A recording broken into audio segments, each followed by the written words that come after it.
Bored of generic isekai stories? Then sit around, because this one is flavorfully unique, literally. The story follows a renowned chef who fell from grace, gets bullied on social media, and loses his ability to taste food. He escapes from reality by exploring the countryside, in the hopes of setting up a new restaurant for his passion. One day, Chef Kang Hee-yoon discovers a portal to another world, a world far stranger and more mysterious than his own. Want to know what happens next? Let's find out right now. Kang Hee-yoon heard about the possibility of a storm because of a typhoon.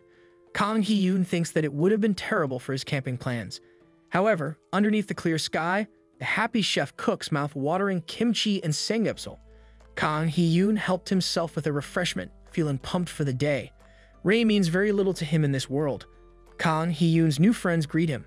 Facing them with a smile, he's glad that he cooked enough food for all of them. A senior swordsman asks him to share a special drink called alcohol.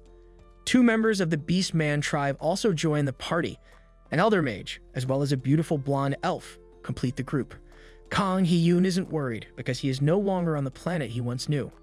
Let's turn the wheels back to the beginning of the story and how everything fell into place. Kang Hee-yoon has decided to stay in his grandfather's rundown store. Kang Hee-yoon is widely considered the most famous chef in Korea. His friend is curious if the chef is ambitious to launch a restaurant business in this location. Kang Hee-yoon dons a mask disguise to hide away from the attention of the media and the paparazzi. He's scared because of his previous failure, and ultimately decides to lower his mask, thinking that no one could track him in this location. Kang Hee-yoon thinks he's acting as if he is the most important celebrity, when he's really just a normal guy. However, the chef's experiences have left him haunted. Kang Hee-yoon's reputation has made him an icon everywhere he goes. Graduating from a prestigious cooking school, Kang Hee-yoon won the Paris International Cooking Competition. Kang Hee-yoon's reputation made him a desirable guest for many different TV shows. He knows that people have expectations of his bright and successful future, when, in reality, things are not how they seem. Kang Hee-yoon's fans began stalking him everywhere he went. His reputation became his downfall in the kitchen, as many of his colleagues slandered him. In fact, Kang Hee-yoon's skyrocketed fame plummeted to notoriety, as people thought of him as a celebrity more than a chef.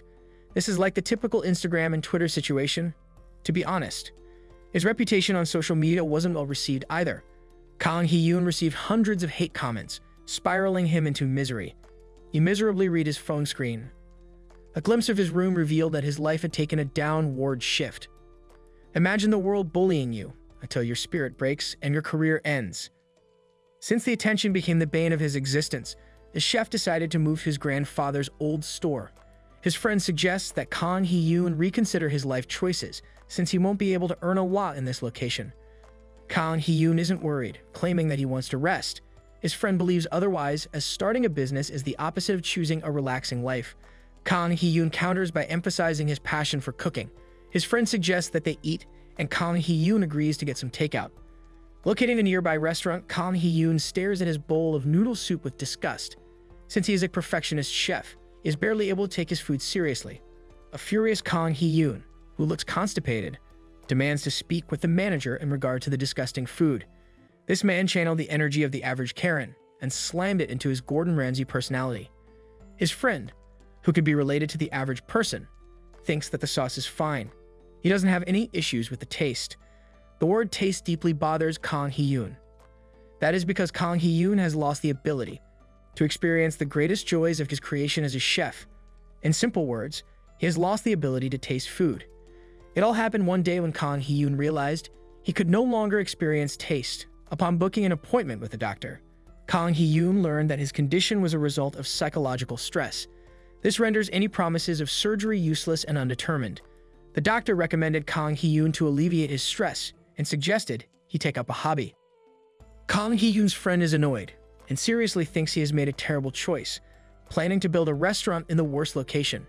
Since the area is only surrounded by mountains and fields, it leaves very little room for his business to prosper. An adamant Kang Hee-yoon maintains his position and decides to go camping in the mountains. The following day, Kang Hee-yoon packed his essentials, which included a mini stove, a knife, sunscreen, a compass, and a map. The driver asks if he's heading out to the sea. Kang Hee-yoon explains that he's going to camp up a mountain. The driver makes fun of his outfit because he's dressed like he is going to the beach. He ridicules Kang Hee-yoon for wasting his precious brain cells. Suddenly, Kang Hee-yoon requests the driver to stop by the Yongpyeong village. Upon arriving in the village, Kang Hee-yoon reflects that it is his first time visiting the village after his grandfather's death. He thinks he should clean the house before going ahead. Suddenly, Kang Hee-yoon is alarmed by the open storage room. He frightens himself at the thought of a thief breaking in. Kang Hee-yoon is prepared for anything. The distinct roar of an apex predator scares the living daylights out of him. The startled Kang Hee-yoon turns back and realizes that it's just the average orange cat doing orange cat activities. He's glad that he didn't go full commando on a harmless cat. Entering inside, Kang Hee-yoon thinks that the place is at risk of being invaded by wild animals. He tries to locate the switch, but is beginning to feel very strange. Kang Hee-yoon doesn't remember the room looking so big from the outside. He senses wind and a bright gush of light. Kang Hee-yoon is enraptured by the nexus of constellations that rests in the pit of the room. Unfortunately, Kang Hee-yoon slips and falls inside, screaming all the way down. Bro literally fell into space. Moments later, Kang Hee-yoon wakes up in an unknown location. He doesn't know where he is and startles himself when a creature licks his hand. The creature is revealed to be a small mouse and somewhat resembles even a squirrel. Kang Hee-yoon is trying to make sense of the creature until it literally takes off with its giant ears. Kang Hee-yoon stares at the creature as it flies away. He hears a presence creeping from behind and nervously looks back. Kang Hee-yoon is relieved that it is only a rabbit hiding in the bush.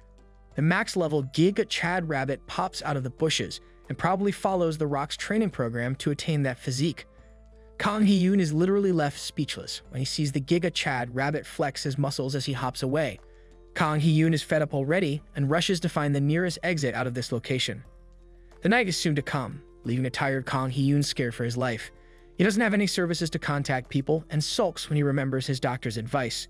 Instead of camping, Kang Hee-yoon has managed to get lost. Not to mention, his tummy grumbles for food because of his exhausting day. Kang Hee-yoon whips up a fireplace and realizes that he's in a deep sheet. Because he only has mushrooms to eat, there's nothing else in his camping bag. Kang Hee-yoon is glad that he gets to have something, at least. He fries the mushrooms in his pan and seasons them properly. Kang Hee-yoon thinks that he has made himself an edible meal. He stares at his food with his chopsticks and wonders if it can even be considered cooking. While it would normally prove to be a horrendous experience for him, Kang Hee-yoon feels no taste as he consumes his food. The frustrated chef tosses away his pan. Kang Hee-yoon feels lost and shrinks in defeat. Suddenly, he spots a good number of vicious creatures eyeing him from afar. Kang Hee-yoon fears the beastly creatures, thinking that they might be wolves. He frantically grabs his knife and thinks that it will be a useless weapon in the end. Kang Hee-yoon is horrified to spot the mouth of the creature and closes his eyes to accept his demise. However, nothing really happens. The Wimp opens his eyes and realizes that they have all disappeared. This confuses him. Kang Hee-yoon hears a sound coming from behind. He glances towards his pan, realizing that the creature has licked it clean. This terrifying force of nature is actually the cutest puppy in the world. Kang Hee-yoon is confused and realizes that it's just a fluffy and harmless dog.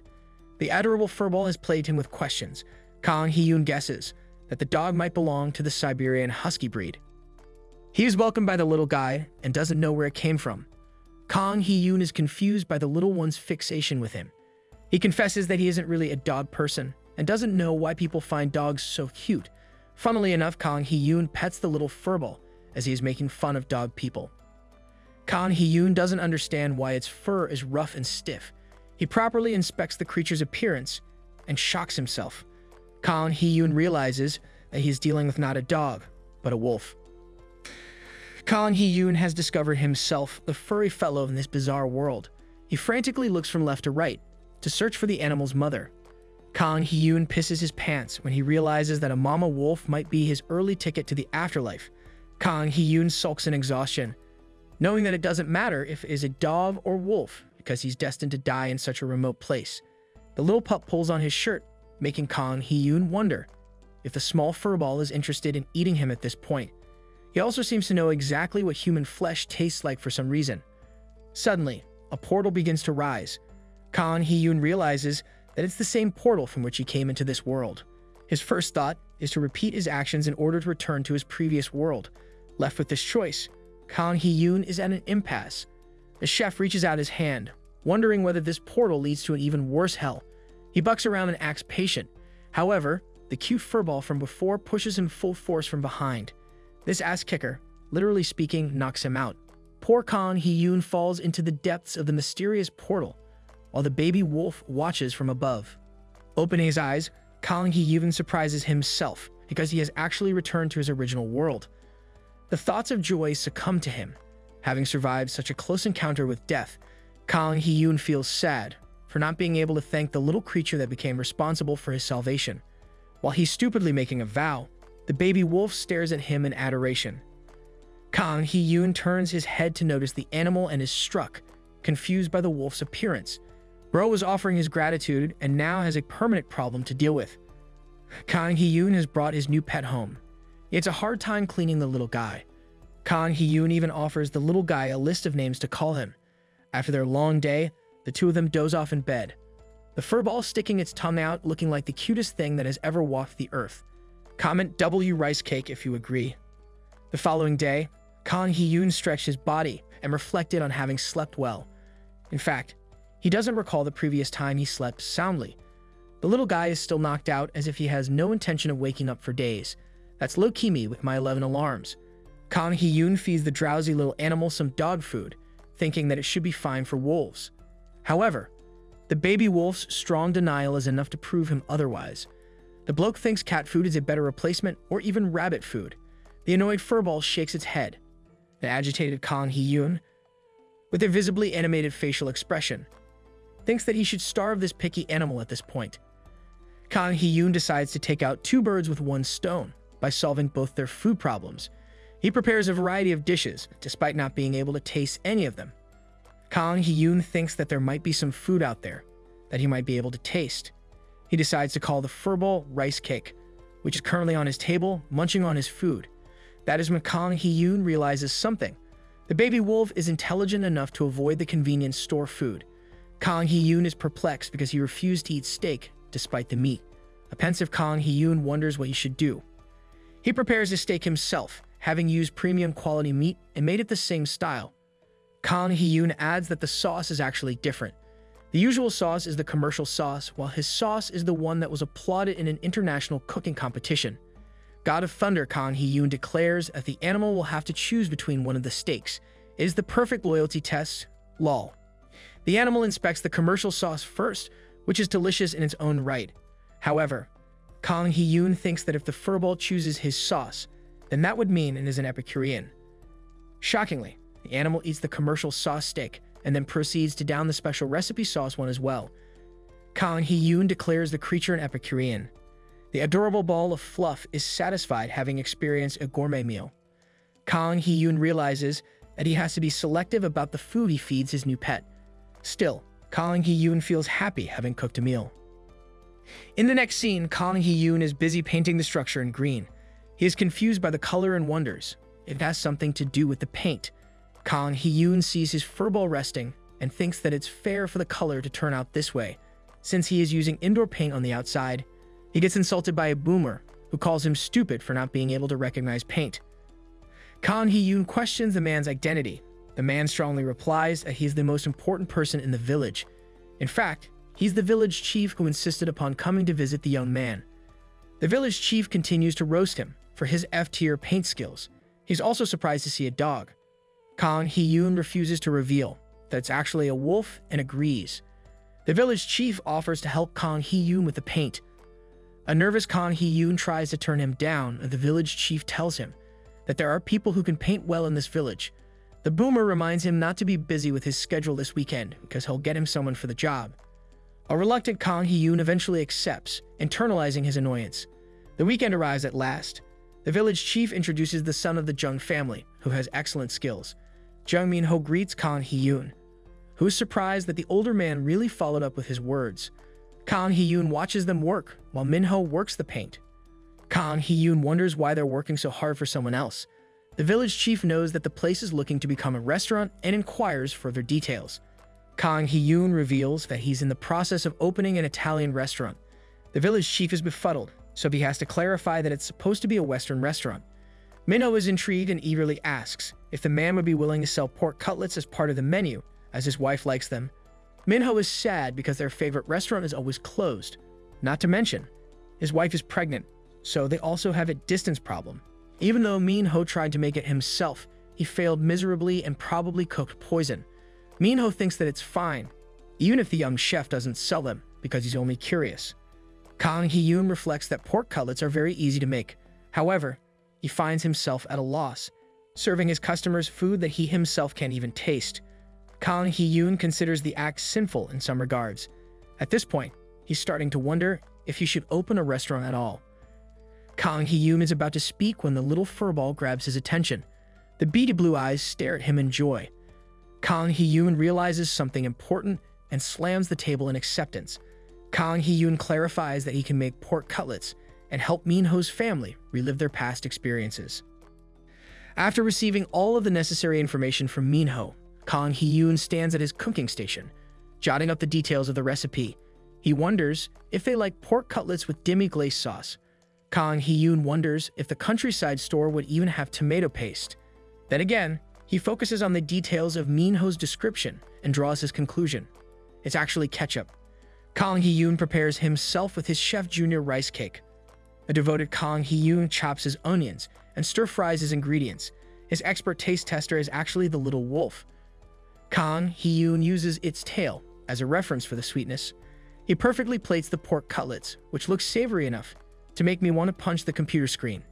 However, the little guy is actually a tough critic, so Kang Hee-yoon has to prepare his food once again. Ever since he lost the ability to taste, Kang Hee-yoon has never enjoyed cooking until now. Meanwhile, Chef Junior is totally busted because of the endless food it was getting to eat. Despite Kang Hee-yoon being unable to taste his own dish, he has now discovered the perfect method to test how it tastes. A joyous Kang Hee-yoon immerses himself in the enjoyment of cooking. The scene switches to Minho and his wife, who seem to be doing well. Minho's wife is excited to eat at the brand new restaurant in their village. She has always craved good pork cutlets. Kang Hee-yoon finishes crafting his masterpiece and serves them his food. Minho's wife is delighted by the aroma and the presentation. She takes a small bite out of the experience. Minho is curious about his wife's opinion of the food. Minho's wife starts by commending the convenience store auction and finds herself dazzled by the premium pork cutlets. She also comments on the similarity of the sauce and especially praises the meat quality. Her words satisfy the heart of the chef. Minho's wife talks about their first date and how they had pork cutlets that day. She reminds him of how nervous he was and couldn't even focus on his meal. Minho's wife began loving pork cutlets even more since their first date.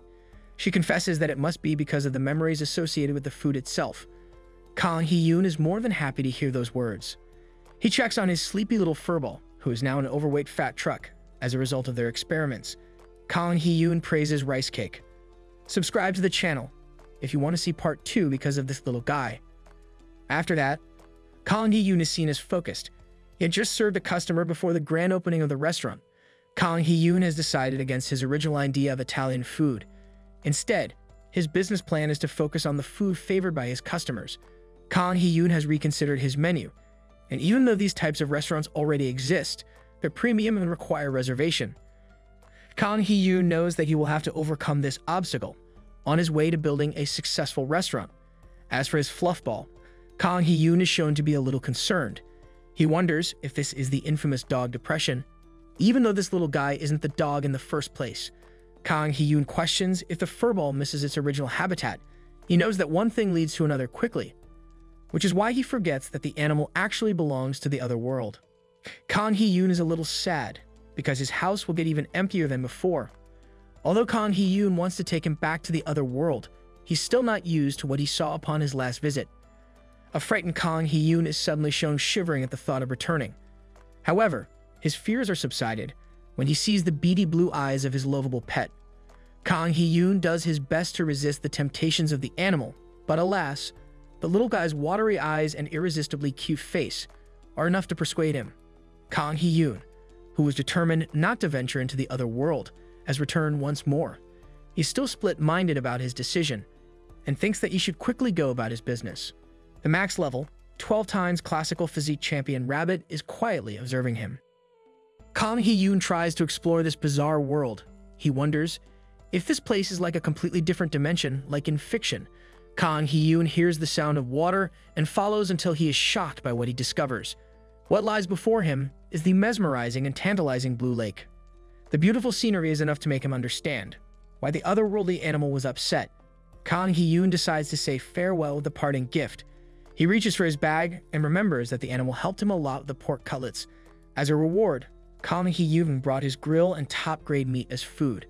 The mouth-watering meat thrills the snow wolf. The chef gets to his work, which includes seasoning the meat and properly grilling.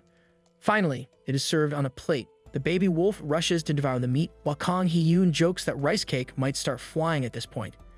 Kang Hee-yoon realizes that he forgot to add something. While the cute furball is munching on the flavorful meat, Kang Hee-yoon takes out his alcoholic beverage and thinks that it is the only thing missing from the experience. He savors the drink and finds himself delighted until he remembers that he still can't taste it. Kang Hee-yoon doesn't mind because most people don't drink alcohol for the taste. One moment, everything's all fine, and the other, Kang Hee-yoon is shaking, sensing the blade against his neck. The voice tells him that he doesn't appear to be someone from the village and he possesses items never seen before. The voice questions his identity, but Kang Hee-yoon's real concern is the sword that is sitting against his neck. The swordsman questions if he is a kind of wizard or a scout from the outside. The swordsman demands an answer, emphasizing his identity. A fearful Kang Hee-yoon internalizes that he would have never even dreamed of being threatened this way. The poor guy reveals that he's just a chef. The swordsman is struck, confused. He questions what his chef is doing in the middle of nowhere. Kang Hee-yoon replies that he was admiring the scenery. The swordsman isn't buying his explanation, because the forest is filled with demonic beasts that are capable of ending his life. At this point, Kang Hee-yoon is convinced that he's going to die. The swordsman gets even more agitated and states that he will do the worst if Kang Hee-yoon doesn't reveal his identity. Suddenly, he spots the snow wolf munching on the meat, which gives him the most side-eye look ever. Kang Hee-yoon is standing on his last limb and tries to offer money for his life. While he is ranting about currency, the swordsman lifts his sword and apologizes for being sensitive. The swordsman introduces himself as Randolph, a knight of a nearby territory. He asks for the chef's name. Kang Hee-yoon responds at once and wonders why Randolph switched his attitude. Randolph explains that Kang Hee-yoon is favored by a white wolf that is only spoken of in folk tales, which also makes him a good person. Kang Hee-yoon doesn't really grasp the logic behind that answer, while Randolph realizes that Kang Hee-yoon doesn't even know about them. Randolph explains that the White Wolves are a race that inherited the blood of the previous god. These creatures are actually the descendants of the wolf god, and it is said that the primordial being possesses eyes that can see through the axis of good and evil in a person. The White Wolves possess great wisdom and have inherited some of the abilities of their god. Randolph concludes that one of their kind is freely accompanying Kang Hee-yoon. A thought pierces through Kang Hee-yoon's mind as he begins to comprehend the animal's strange behavior. Kang Hee-yoon still can't believe that the furball is a descendant of a literal god. Randolph tells him not to overthink. He questions if Kang Hee-yoon was sharing a meal while admiring the view, and even admits that the food would feel special in such a location. Randolph confusingly asks about the meat as he has never seen it before. Kang Hee-yoon explains that it is beef and even offers him an experience. At first, Randolph wants to deny it, but he admits that he's hungry. Randolph reflects that he was investigating, but couldn't resist the aroma of food from nearby. The knight thinks that he should share a bite. Kang Hee-yoon, on the other hand, thinks that his expressions resemble that of rice cake. The knight pulls a strip and finally consumes the meat. The meat's juicy flavor instantly overpowers him. As it melts in his mouth, Randolph thinks that meat of this quality is purely impossible to find. He asks about the beverage Kang Hee-yoon is holding. Kang Hee-yoon explains that it's actually alcohol. Randolph reacts as if he has never heard of such a word in his life. An interested Randolph questions if it comes from his place and is fascinated by the shape. Kang Hee-yoon offers to try some. Randolph tries to deny it, but actually grabs the can instead. Kang Hee-yoon tells him that he's going to give him a fresh one. Randolph is intrigued by the object and chugs down the liquid. The knight concludes that it's actually beer, except it tastes 1,000 times better. Kang Hee-yoon is perplexed to see the knight's shift in demeanor. He even thinks that Randolph now resembles the typical foreigner who lives in his neighborhood. Randolph tells him that he has to return Kang Hee-yoon's gifts. He invites him to town and tells him that he will be of his assistance. Randolph guides him in asking for the Robentus Knight Captain himself. Kang Hee-yoon is shocked hearing the words Knight Captain and wonders if he's a leader. Randolph is impressed by Kang Hee-yoon's lame reaction and thinks that he's an unusual person. Randolph wants to warn him about the dangers of the world, but thinks that it's fine as long as he has the wolf to accompany him. Rice Cake asks for more food, as he's a little glutton. I swear he's got infinite space in his stomach. Meanwhile, Randolph bids his farewell, since he has to return to his duty. Returning to the forest, Randolph wishes to meet the chef again. Kang Hee-yoon tries to stop him, and remembers that Randolph is supposed to be on patrol. Kang Hee-yoon questions why this man drank alcohol while on his day job. On the other hand, the knight has happily secured himself a world-class beer. Kang Hee-yoon wonders if it's fine to drink and work in this world.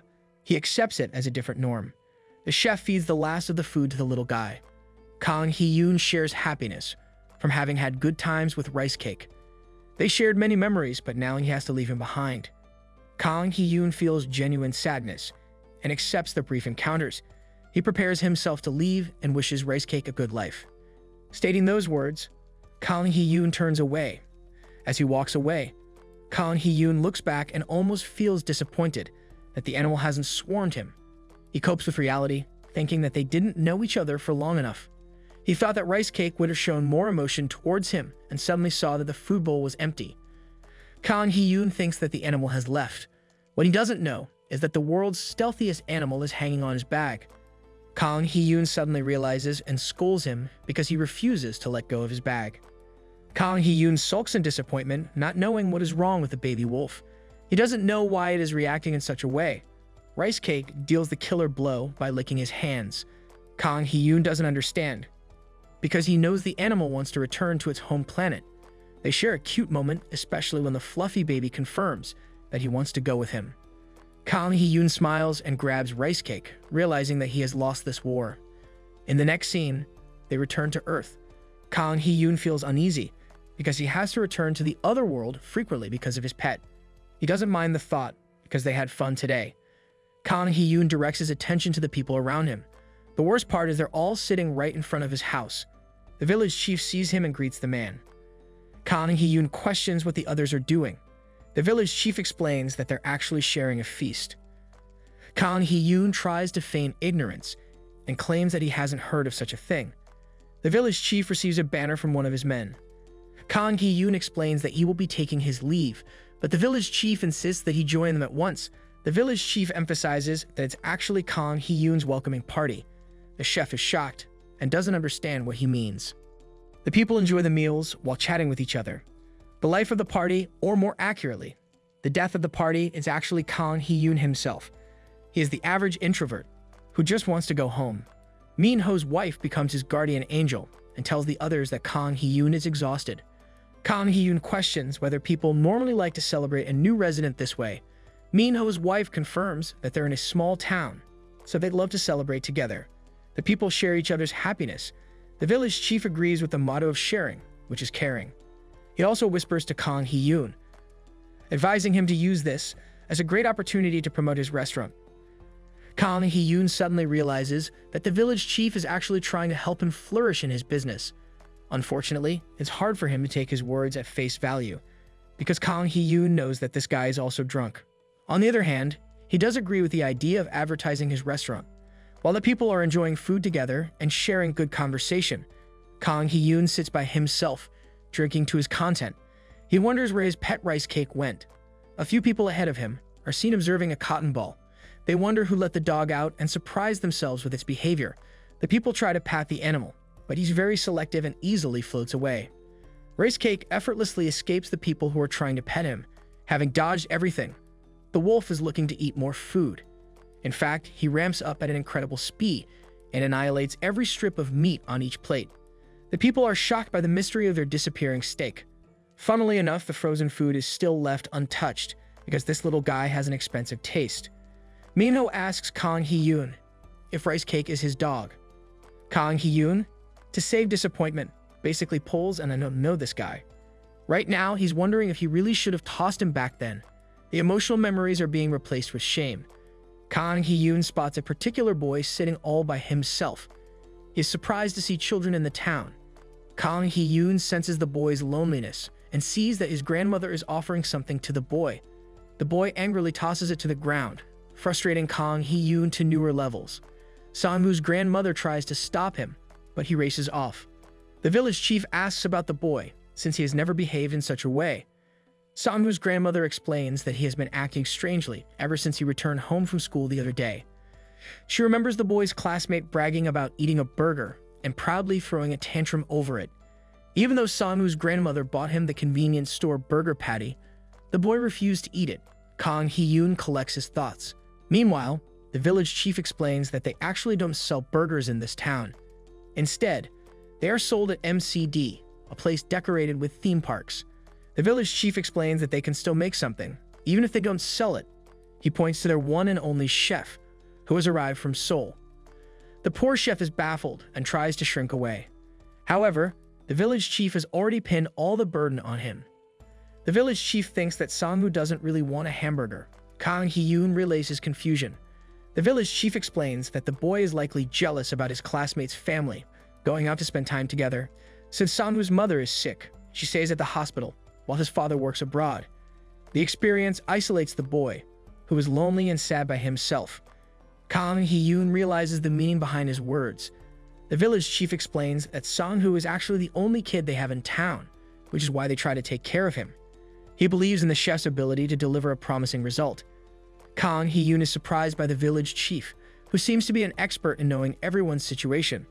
Or at least that is what he would have thought, if not for the fact that this man was getting even more drunk. As for Kang Hee-yoon himself, he thinks that the entire burden rests on his shoulders.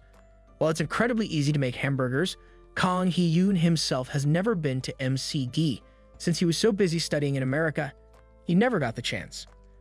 Kang Hee-yoon doesn't know why everyone assumes he's been to places just because he lived in Seoul.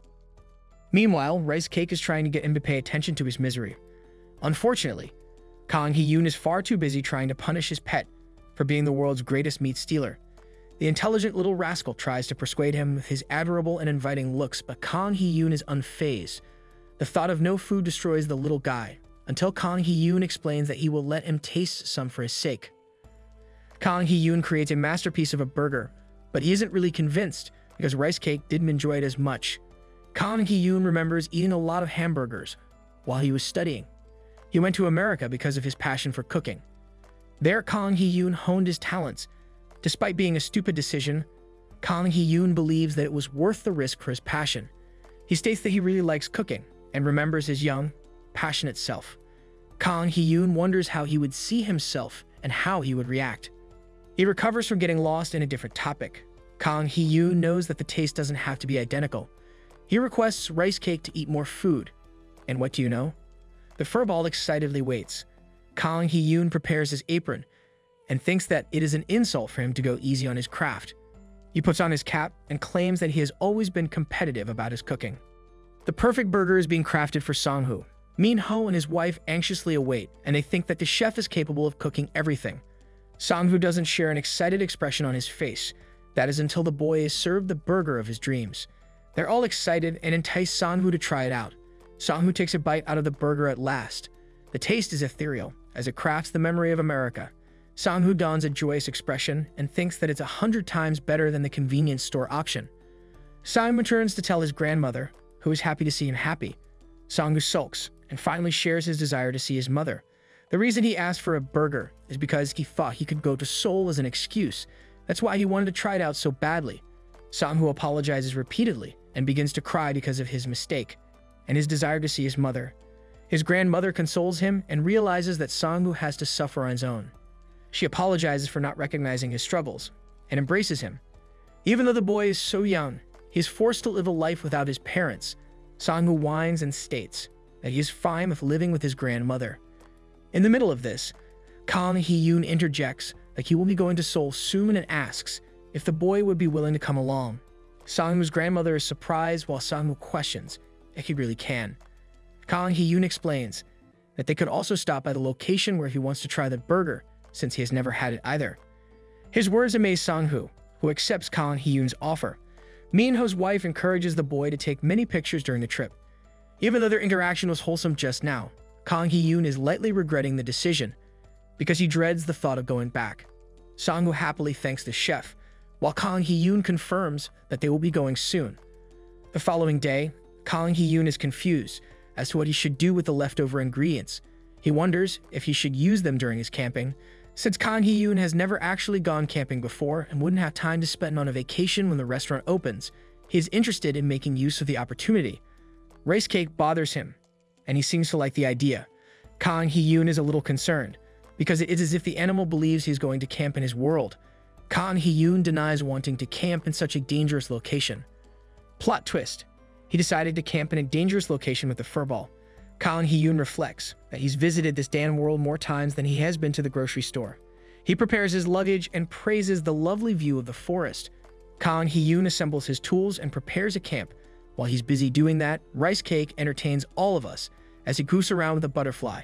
Isn't he just adorable? The little guy is the life of the story. Kang Hee-yoon's tent collapses as well, but he's finally done. He underestimated the task of setting up a tent. Kang Hee-yoon is reminded of his starvation.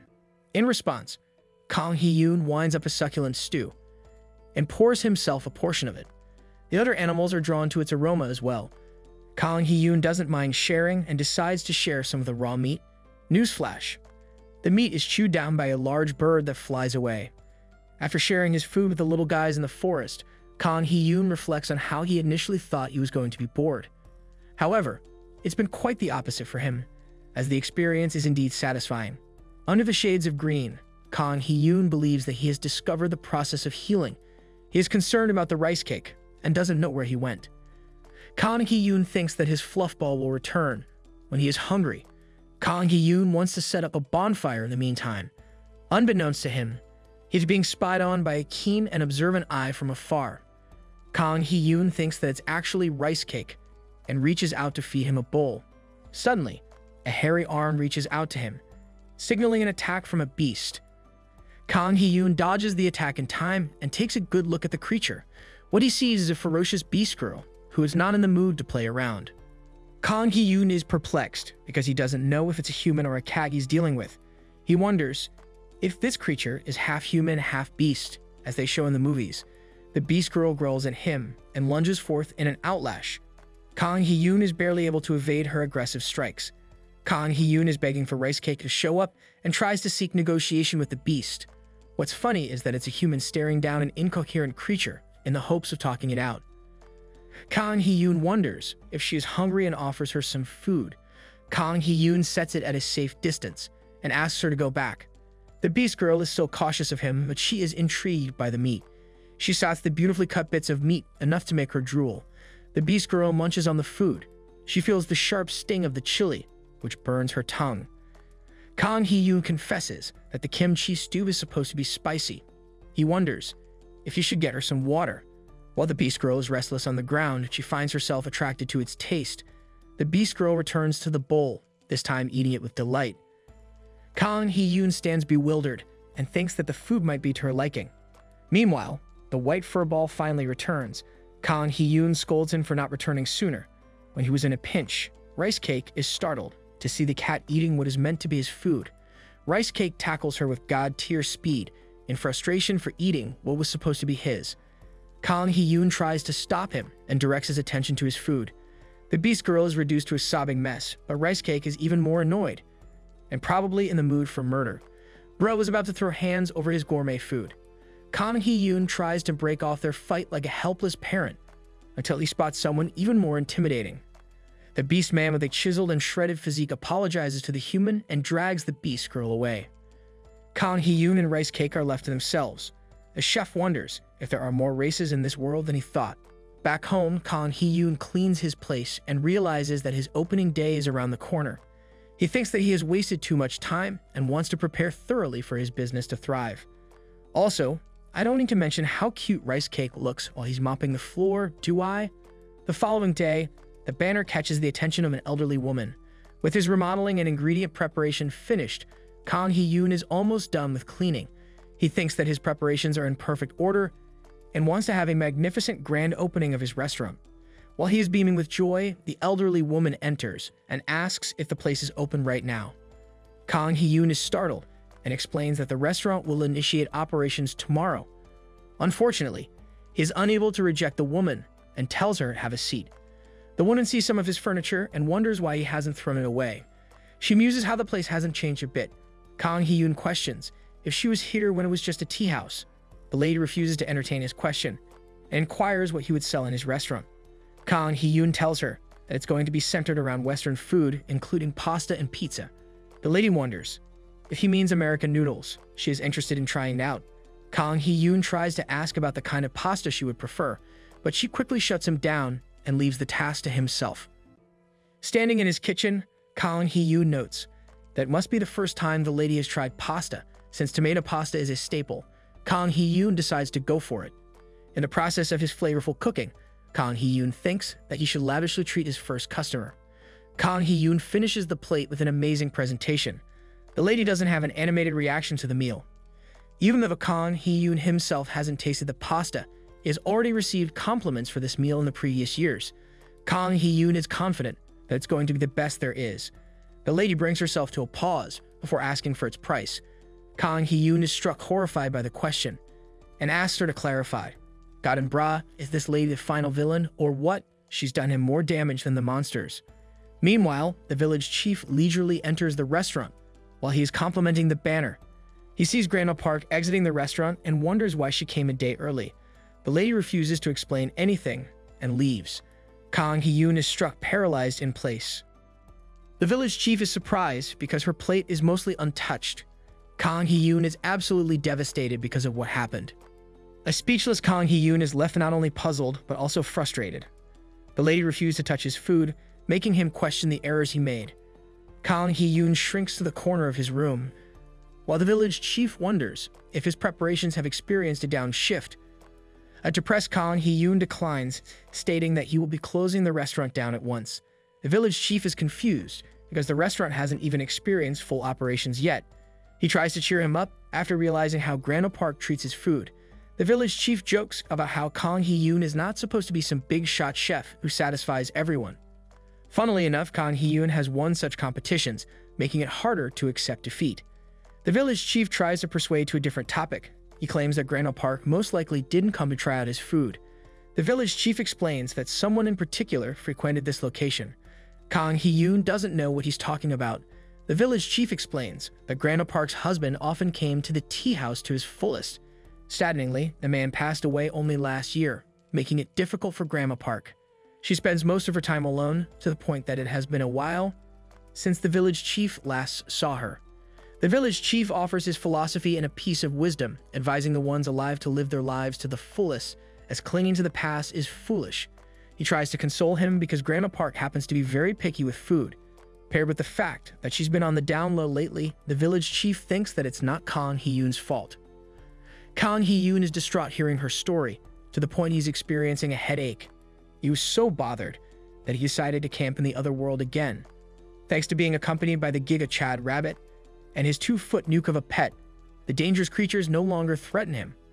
Kang Hee-yoon even confesses that he finds relief in spending his time thinking in this world. Stretching his arms, the chef reflects on being shocked after she refused to eat his food. But after hearing her tragic story, he feels sad for her instead. Kang Hee-yoon adds that it is troublesome for him to accept her treatment when he is confident about the dish. Kang Hee-yoon wonders if he should aim for Korean food next time around. Suddenly, he spots the Beast Girl hiding in the trunk of a tree. She flinches after realizing that she's been caught. Kang Hee-yoon can't be bothered at this point. The girl growls at him, but Kang Hee-yoon just stares in boredom, no longer feeling threatened. He wonders why she's conveniently always hungry every time they encounter each other. Kang Hee-yoon masterfully crafts a mouth-watering meat. He takes out his bottle of chili sauce and remembers her experience from last time. Kang Hee-yoon decides against his idea and instead melts more butter in the pan. After adding mushrooms and seasoning the food properly, the cream thickened and he topped it with Parmesan cheese. With the cream-filled pasta fully prepared, he finished the meal by topping the steak. The Beast Girl is still growling at him. Kang Hee-yoon advises her to eat it up before some other creature steals it. The cat is reminded of her previous experience with the chili monster. She munches on the flavorful meat and feels sudden delight. It is as if the meat gods themselves have poured her the most delicious taste known to beast kind. Kang Hee-yoon stares at her while she finishes her plate. She inquisitively looks towards him to ask for more. Kang Hee-yoon realizes that she liked it a lot and reflects on how satisfied she was the last time. He's not a fan of pasta himself since the cream and steak combination tends to be too heavy for him. He considers it a fusion pasta rather than the traditional kind. The cat girl butters up to him. He's surprised because she was quick to attack him last time. Her shift in demeanor all became the result of one delicious meal. Kang Hee-yoon thinks that the pasta did wonders. He strongly believes that traditions don't matter as long as the food satisfies the expectations of the person eating it. Kang Hee-yoon reaches a sudden enlightenment through his own words. The scene shifts to Earth, where he is busy washing the spring greens. Kang Hee-yoon consults his taste testing machine. The taste testing machine has zero motivation to eat the veggies and turns away. Kang Hee-yoon realizes that he might have to do the challenge without his help. He thinks that it should be fine, as the taste of the ingredients themselves is ingrained in his memories. Kang Hee-yoon states that he doesn't always want to rely on rice cake and prepares for the challenge. His restaurant opening is delayed until next week as he tackles this personal problem. Kang Hee-yoon declares that a chef who has failed to satisfy their first customer shouldn't even deserve a restaurant. Grandma Park spends a quiet day on her premises. The village chief greets her, recognizing how she's still spending time at the same house. He invites her to come outside. Grandma Park is confused and questions the purpose of his visit. The village chief cuts straight to the point. He talks about the shocked reaction of the young chef after she left his plate unemptied. Grandma Park replies that the dish doesn't suit her tastes and doesn't comprehend why it's a big issue.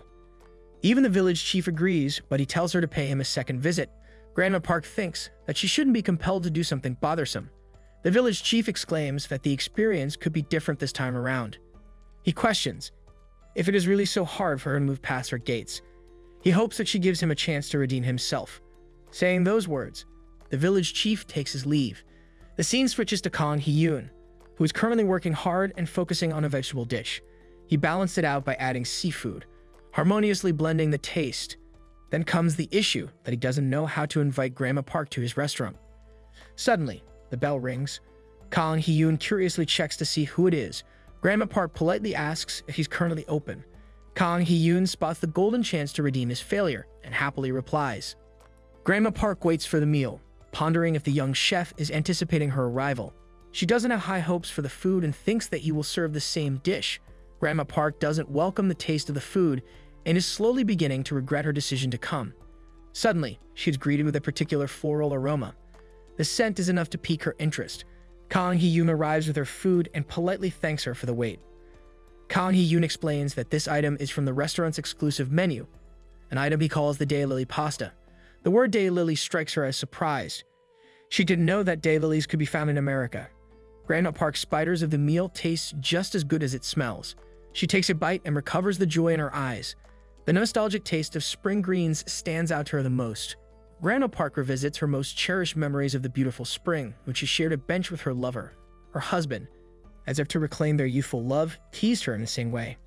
Having eaten this dish, without a doubt, she finds herself comforted by the spring. Grandma Park finally speaks and asks if the item was on the menu before. Kang Hee-yoon confirms that it wasn't. She questions if he specifically made it for her and wonders why he would go out of his way to do such a thing. Kang Hee-yoon explains that he wanted to make food that would suit her tastes. He wanted to try something new and improve upon his skills. Kang Hee-yoon internalizes that he wants to take countermeasures in case he lacks the aid of his pet. That is also the reason he wanted to satisfy his first guest without the furbal's help. Grandma Park proceeds to take another bite and finishes the meal right before his eyes. She inquired about the price. Kang Hee-yoon is shocked that she didn't leave anything on the plate. He doesn't want to receive a payment from her. However, Grandma Park thinks that it is stupid that he is trying to run a restaurant without making his guests pay. She reminds Kang Hee-yoon of an important lesson, never to lower the value of the things that he makes. She makes a personal request to the young chef as well, stating that she would come again if he added the dish to the menu. Her words soothe the heart of the young chef, who agrees to meet her demands. Okay, I'll take it back. This granny's shill is fa. The scene shifts to the other world. Kang Hee-yoon is out here camping and collecting his thoughts once again. He's happy because he has satisfied his first guest and opened his restaurant because of it. Using the time that is left, Kang Hee-yoon hopes to recover and re-energize for what is to come. Since Rice Cake quickly becomes a troublemaker if he refuses to come here, Kang Hee-yoon thought that it would be fitting for both of them to relax over the weekend in the same location. Kang Hee-yoon celebrates his day off until he spots a creature that swiftly flies over him. Kang Hee-yoon is unable to identify the creature and wonders what happened. Randolph comes out of the blue and states that he lost track of the beast. He is pleasantly shocked to discover Kang Hee-yoon, who is draining his life on the ground. Hilariously enough, Randolph thinks that Kang Hee-yoon can detach his eyes because he doesn't know what shades are. In the next scene, Randolph praises him for being able to discover a great camping spot. Kang Hee-yoon questions if he's on patrol like last time. Randolph confirms that it's his day off, so he's just hunting for the fun of it. All of a sudden, the baby wolf sparks interest in the conversation regarding hunting. Randolph believes that it is perfect and wants to treat them to a meal. Randolph invites them to a hunting session together. Kang Hee-yoon is honestly displeased and has no motivation to join him. Things never went his way, so Kang Hee-yoon ended up joining him. He dreads that his healing time is now going to be spent hunting. Randolph and Rice Cake are more intrigued by the hunt. The knight explains that the area is known for hunting the jumping birds. Kang Hee-yoon expresses his confusion, not knowing what jumping birds are. Randolph points to the pink, ostrich-like birds. Kang Hee-yoon believes they look like cotton candy. He almost feels sorry for having to kill such cute animals. Randolph emphasizes that the feathers are just a show and they don't actually look so beautiful. All of a sudden, the jumping birds grew 88 abs out of their skin as they were hiding compressed muscle. Kang Hee-yoon is absolutely horrified, just like the rest of us. I think I won't be able to sleep for 2 weeks in the fear of getting one of these guys in my dreams. While they're busy fighting each other, both Randolph and Rice Cake jump to the scene. Kang Hee-yoon was given training on how to shoot, but he thinks that it's not enough for him. In fact, Kang Hee-yoon shivers as he loads an arrow into his bow. Kang Hee-yoon tries to control his senses and has to exert immense strength to shoot the target. He finally releases the arrow, which nearly hits the target. Newsflash: he literally almost hit Rice Cake instead. The feeling of betrayal stabs the poor fluffball. Kang Hee-yoon succumbs to guilt and can't even say sorry for his mistake. Bro got PhD in friendly fire. That evening after the hunt, Randolph is preparing their food. Kang Hee-yoon, on the other hand, feels jittering from his arm, since he put too much effort into pulling the string. That pain is nothing compared to the pain he's feeling regarding the stinking food that Randolph is currently cooking. Randolph finishes up his amateur meat. Rice Cake was so uninterested in trying the meat that he literally ran away. Haha, he really gets like that. Left to himself, Kang Hee-yoon takes a bite out of the meat. He's actually punched with immense taste, except the taste is all of the bad stuff. Kang Hee-yoon is surprised that he can taste terrible food despite his condition. Randolph thinks that he's cooking when he's really just burning the kitchen. Kang Hee-yoon tries to seize control of the cooking process, but remembers that he can't do much as he has never tasted this kind of meat before. He grapples with frustration because of his condition. At the same time, Kang Hee-yoon knows that he recently completed a difficult challenge. He rises forth, emphasizing that he is a chef. Kang Hee-yoon offers to collaborate with Randolph to make something amazing with the meat.